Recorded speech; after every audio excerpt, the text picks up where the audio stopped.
રાજ્યમાં આજથી મેઘરાજા બોલાવશે ધડબડાટી। આજે દક્ષિણ ગુજરાતમાં તો આવતીકાલે રાજ્યભરમાં સાર્વત્રિક વરસાદની આગાહી કરી છે હવામાન વિભાગે। જો કે આજની વાત કરીએ તો નર્મદા, તાપી, ડાંગ, સુરત, નવસારી, વલસાડ અને છોટાઉદેપુરમાં ભારે વરસાદ ખાબકી શકે છે। તો તેની સાથોસાથ આવતીકાલે અમદાવાદ, આણંદ, વડોદરા, નર્મદા, સુરત, ભરૂચ, તાપી અને ડાંગમાં રેડ એલર્ટ જાહેર કરવામાં આવ્યું છે। આ એટલા માટે અને આ જિલ્લાઓમાં ભારેથી અતિ ભારે વરસાદ ખાબકી શકે છે। આ સાથે જ સુરેન્દ્રનગર, રાજકોટ, અમરેલી, ભાવનગર, બોટાદ, ગાંધીનગર, ખેડા, દાહોદ અને નવસારીમાં ઓરેન્જ એલર્ટ આપવામાં આવ્યું છે। રાજ્યમાં અત્યાર સુધીમાં સિઝનનો 55.22% વરસાદ ખાબકી ચૂક્યો છે, જેમાં દક્ષિણ ગુજરાતમાં સૌથી વધુ વરસાદ 78.49%। કચ્છની વાત કરીએ તો ઓછો છે અહીં સૌથી 19.5%। ઉત્તર ગુજરાતમાં 42.18% વરસાદ વરસ્યો છે।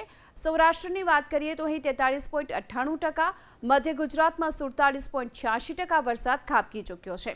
તેની સાથોસાથ રાજ્યના 13 જેટલા ડેમો જે 100% ભરાઈ ચૂક્યા છે, 26 ડેમો 70થી 100% ભરાયેલા છે અને તેની સાથે 20 ડેમોને હાઈ એલર્ટ પર રાખવામાં આવ્યા છે અને 6 ડેમ એલર્ટ પર છે। આ સાથે 13 જળાશયોને વોર્નિંગ પર રાખવામાં આવ્યા છે।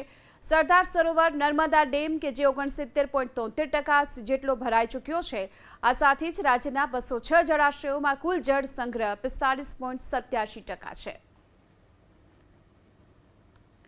તો આગામી 6 દિવસ સુધી વરસાદી માહોલ યથાવત રહેશે। હવામાન ખાનગી એજન્સી વિન્ડી મુજબ આ જે માહિતી મળી રહી છે કે આવતીકાલથી ધોધમાર વરસાદ વરસશે।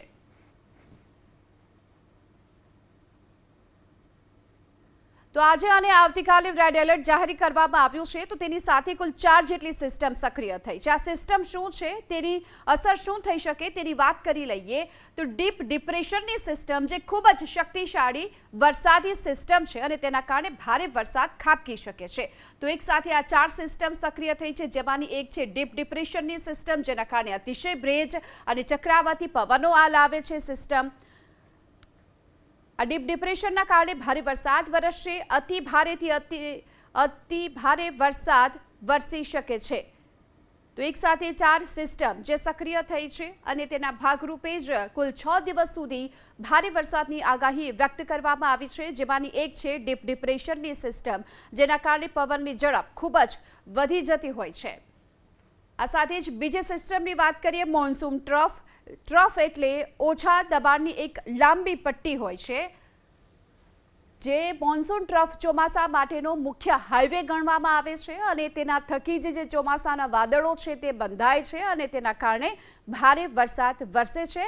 આ પટ્ટી જ્યાંથી પસાર થાય છે ત્યાં સાર્વત્રિક વરસાદ થાય છે અને આગામી 6 દિવસ સુધી આ સાર્વત્રિક વરસાદની આગાહી હવામાન વિભાગે વ્યક્ત કરી છે।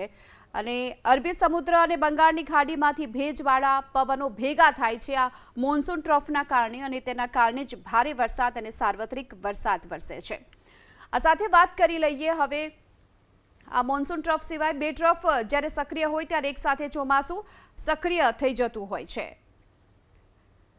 તો કુલ 4 જેટલી સિસ્ટમ જ્યારે રાજ્યભરમાં સક્રિય બની છે અને તેની અસર જોવા મળશે આગામી 6 દિવસ સુધી। ત્રીજી સિસ્ટમની વાત કરીએ અપર એર સર્ક્યુલેશન ની સિસ્ટમ, કે જ્યાં આ સિસ્ટમ આસપાસના ભેજવાળા પવનો છે તેને પોતાની તરફ ખેંચે છે। વાદળોનો જમાવડો થાય છે અને તેના કારણે ભારે વરસાદ વરસે છે અને અપર એર સાયક્લોનિક સર્ક્યુલેશનની આ જે સિસ્ટમ છે તે મજબૂત બને છે અને ત્યારબાદ લો પ્રેશર કે પછી સાયક્લોનિક સર્ક્યુલેશનમાં તે ફેરવાઈ જાય છે। તો અપર એર સર્ક્યુલેશનની આ સિસ્ટમ છે તેના કારણે વાદળોનો જમાવડો થવાથી હળવાથી ભારે વરસાદની જે સંભાવના વ્યક્ત અત્યારે કરવામાં આવી રહી છે અને આ સાથે જ આ સિસ્ટમ જ્યારે મજબૂત બને છે તો એક લો પ્રેશર સર્જાય છે, એક સાયક્લોનિક સર્ક્યુલેશનમાં એ ફેરવાઈ જાય છે અને ભારે વરસાદ પડે છે। ચોથી સિસ્ટમની વાત કરી લઈએ વેસ્ટર્ન ડિસ્ટર્બન્સની આ સિસ્ટમ, જે ચોમાસા સિવાયના સમયમાં પણ તેની વ્યાપક અસરો જોવા મળે છે। આપણે ઘણી વખત સાંભળેલું છે કે વેસ્ટર્ન ડિસ્ટર્બન્સના કારણે આ સ્થિતિ ઊભી થઈ છે, વાતાવરણમાં બદલાવ જોવા મળે છે અને આ સિસ્ટમ જે પાકને નુકસાન પહોંચાડી શકે છે। જે પશ્ચિમી રાજ્યો છે ત્યાં કમોસમી વરસાદ પડે છે આ સિસ્ટમ વધુ મજબૂત હોય તો કરા પણ પડી શકે છે, એટલે કે કુલ એક સાથે જે 4 જેટલી સિસ્ટમ સક્રિય બની છે. વેસ્ટર્ન ડિસ્ટર્બન્સની સિસ્ટમ હોય, એ અપર એર સર્ક્યુલેશનની સિસ્ટમ, મોન્સૂન ટ્રફ અને ડીપ ડિપ્રેશન. તો આ 4 સિસ્ટમના કારણે આગામી 6 દિવસ સુધી રાજ્યમાં સાર્વત્રિક વરસાદ રહેશે અને આ વેસ્ટર્ન ડિસ્ટર્બન્સના કારણે કરા પણ પડી શકે છે જો આ સિસ્ટમ વધુ મજબૂત હોય તો. પરંતુ અત્યારેની જે વાત કરવામાં આવી તો રાજ્યભરમાં આગામી 6 દિવસ સુધી હજુ પણ વરસાદ, આજે અને આવતીકાલે ભારે વરસાદ વરસી શકે છે.